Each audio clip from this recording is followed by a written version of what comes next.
संध्या वंदन जन विकास महासभा एवं सोसाइटी ऑफ कैरियर टेक्नोलॉजी द्वारा आयोजित इस जूलॉजी क्लास के 74th एपिसोड में आज 16 जुलाई को आपका स्वागत है। जैसे जैसे आप बड़ी कक्षाओं में बढ़ते जाएंगे, किताबें बहुत मोटी होती चली जाती हैं, लेकिन आपको बिल्कुल परेशान होने की जरूरत नहीं है। आपको सही टीचर मिल जाए, जिंदगी में सही किताब मिल जाए और उसके बाद जो सही तरीका उन्होंने बताया आप उसे फॉलो करना शुरू कर दें तो कोई परेशानी नहीं होगी। पढ़ना, समझना, उसके बाद नोट बनाना एक आर्ट है और नोट बनाने के भी 2 चरण हैं। पहले तो ये कि क्योंकि आपको इम्तहान में 35 मिनट में एक सवाल सॉल्व करना है, तो आपका आंसर इतना ही होना चाहिए कि 35 मिनट में जितना आप लिख सकें आप उसे घड़ी सामने रख करके एक बार 2 बार लिख करके देख लीजिए, फिर वो आपका छूटेगा नहीं। और उसके लिए किताब में पहली दफ़े आप जब पढ़ें, जो इम्पॉर्टेंट पॉइंट्स लगें उसे अंडरलाइन कर लें और फिर उसके बाद वही इम्पॉर्टेंट पॉइंट्स लिख लें, आपका नोट बन गया। हाँ, दूसरा जो चरण होता है उसमें ये होता है कि जो आपने नोट लिखा उसे रख दीजिए, सिर्फ पॉइंट्स सामने रखिए और उसे अपनी भाषा में एक बार लिखने की कोशिश करिए। जब आप एक बार अपनी भाषा में लिख लेंगे तो आपको सारी ज़िंदगी के लिए वो याद हो जाएगा। आपका जो सिलेबस है अधिकांश विश्वविद्यालयों का उत्तर प्रदेश में, तो उसमें बीएससी पार्ट 2 का जो पूरा सिलेबस है उसको कवर करते हुए ये किताब है यूनिफाइड जूलॉजी। ये इलाहाबाद के सिल्वर लाइन पब्लिकेशन से छपी हुई है और इसमें first paper, second paper, third paper तीनों कंप्लीट दिया हुआ है। फिजियोलॉजी, बायोकेमिस्ट्री भी दिया है, एम्ब्रियोलॉजी भी दिया हुआ है, इवोल्यूशन भी दिया हुआ है, टाइप स्टडी भी दिया हुआ है। तो जैसा कि मैंने आपको बताया कि अब हम लोग 2 दिन तो टाइप स्टडी पढ़ेंगे और 2 दिन फिजियोलॉजी, बायोकेमिस्ट्री और 2 दिन फिर एडवांस जेनेटिक्स वगैरह चीज़ें। तो टाइप स्टडी में हम लोगों ने बैलोनोग्लॉसस शुरू किया था और बैलोनोग्लॉसस में अब डाइजेस्टिव रेस्पिरेटरी सिस्टम हम पढ़ चुके थे, सर्कुलेटरी सिस्टम का नंबर आता है। तो जैसे उसमें भी आप ऐसा देखें कि इसमें पहली दफ़े आप पढ़ें, कुछ बातें नहीं समझ में आएंगी, कोई चिंता की बात नहीं है। जितनी बातें समझ में आएँ आप उसे अंडरलाइन कर लीजिए और उसके बाद फिर दोबारा पढ़ेंगे तो कुछ और बातें समझ में आ जाएंगी। तो इस तरीके से आपका नोट बन जाएगा। और इसी तरीके से जो डायग्राम बनाना है, डायग्राम बनाने में भी आपको ध्यान देना पड़ेगा कि जो किताब का डायग्राम है बिल्कुल वैसे ही आप बनाने चलेंगे, उसमें समय ज़्यादा लगेगा। आपको फ्री हैंड बनाना है, जो बातें आप कहना चाहते हैं बस उतनी ही बातें आपको बताना है, क्योंकि आपके पास समय कम है इम्तहान में जवाब देते समय। तो इसलिए उसे सिंप्लीफाई करने आपको आना चाहिए, लेकिन लेबलिंग उसकी साफ साफ स्पष्ट करें तो उसे एग्जामिनर को पढ़ने में आसानी होगी। जैसे यहीं पर आप देख लें कि इस ब्लड वेस्कुलर सिस्टम ऑफ बैलोनोग्लॉसस का जो किताब में डायग्राम है वो थोड़ा सा ऐसा आप बनाने लगेंगे तो हो सकता है थोड़ा ज़्यादा टाइम लग जाए, लेकिन आपके पास टाइम कम है, आपको टाइम मैनेजमेंट सीखना है। तो आपने इसी को सिंप्लीफाई कर लिया और सिंप्लीफाई करके आपने देखा। तो आइए इसमें देखते हैं क्या क्या खास बातें हैं।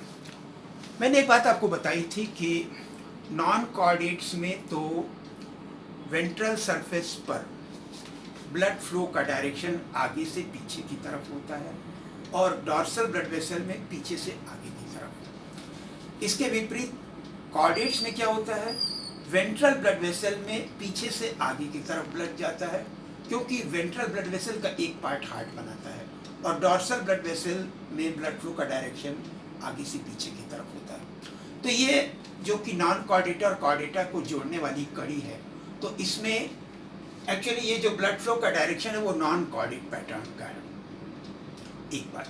दूसरी बात, प्रायः प्राणियों में 2 प्रकार का ब्लड वेस्कुलर सिस्टम पाया जाता है, एक तो ओपन टाइप का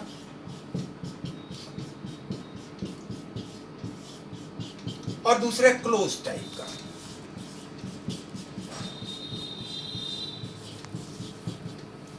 तो ओपन टाइप में ऐसा होता है, प्राय नॉन कॉर्डेट्स में पाया जाता है, जिसमें कि विभिन्न ऑर्गन्स को ब्लड गया आर्टरीज के द्वारा और उसके बाद उनके ऑर्गन के चारों तरफ फैल जाता है बॉडी कैविटी में, और ऐसे हिस्से को ब्लड साइनस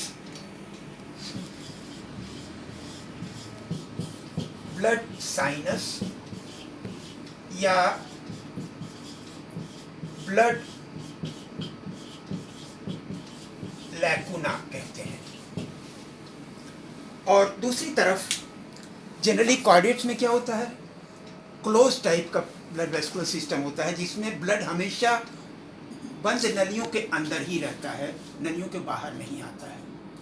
तो जैसे हम लोगों में है कि हार्ट से आर्टरीज में गया, आर्टरी से आर्टेरियोल्स में गया, ऑर्गन्स के अंदर भी पहुंच करके ब्लड कैपिलरीज का जाल बन जाता है, बहुत महीन महीन नलियों का जाल बन जाता है और फिर वहीं से वापस होता है। एक इंटरेस्टिंग बात यह है कि बैलोनोक्लॉसस में कुछ लेखकों का ये मानना है कि इसमें open type of blood vascular system होता है, जैसे E.L. जॉर्डन और P.S. वर्मा की किताब में है, और दूसरी तरफ कोटपाल की किताब में उनका ये मानना है कि ये ओपन टाइप का है। तो इसमें कुछ जो मेन बातें हैं, एक बात तो ये कि एक डॉर्सल वेसल है जिसमें खून का बहाव पीछे से आगे की तरफ है, और वेंट्रल वेसल जिसमें आगे से पीछे की तरफ। आगे की तरफ पहुंच करके ये जो डॉर्सल वेसल है एक बक्कल डाइवर्टिकुलम के ऊपर एक थैली जैसी रचना बनाता है, जिसे कहते हैं सेंट्रल साइनस। और इस सेंट्रल साइनस के ऊपर एक हिस्सा है जिसे हार्ट वेसाइकिल और कार्डियक सैक कहते हैं। एक्चुअली जो इस कार्डियक सैक का नीचे वाला हिस्सा है, वेंट्रल सरफेस, ये पल्सेटाइल है और ये फैलता सिकुड़ता है, तो ये ब्लड को आगे पंप करने में मदद करता है। यहाँ से कुछ अफरेंट आर्टरीज के द्वारा ब्लड जा करके बक्कल डाइवर्टिकुलम के आगे की तरफ एक खून की नलिकाओं का जाल बनाता है, जिसे ग्लोमेरुलस या प्रोबोसिस ग्लैंड कहते हैं। यहाँ से प्रोबोसिस ग्लैंड से दो मेन आर्टरी निकलती हैं, एक तो ये डॉर्सल प्रोबोसिस आर्टरी और एक ये वेंट्रल प्रोबोसिस आर्टरी। और इंटरेस्टिंग बात यह है कि यहाँ से प्रोबोसिस से लौटने वाली जो प्रोबोसिस वेन है, ये प्रोबोसिस वेन भी दो हैं, वो लैटरल साइड में होती हैं। डॉर्सल प्रोबोसिस आर्टरी और वेंट्रल प्रोबोसिस आर्टरी तो डॉर्सल और वेंट्रल सरफेस पे, जो कि प्रोबोसिस को ब्लड सप्लाई करती है, और वहाँ से जो ब्लड वापस लाने वाला है वो दोनों लैटरल साइड में है, तो प्रोबोसिस वेन लैटरल साइड में है। इसके बाद यहाँ इसके जो बक्कल कैविटी को घेरते हुए एक रिंग होती है जिसे पेरी बक्कल वेसल कहते हैं, और पेरी बक्कल वेसल फिर उसके बाद ये यूनाइट होकर के वेंट्रल वेसल बनाता है, ये पीछे को आ जाता है और विभिन्न अंगों को जाता है। यहाँ से एलिमेंट्री कैनाल को, फिर गिल सैक्स को ब्लड जाता है, और फिर वहाँ से ब्लड वापस वेन्स के द्वारा डॉर्सल वेसल में वापस आ जाता है।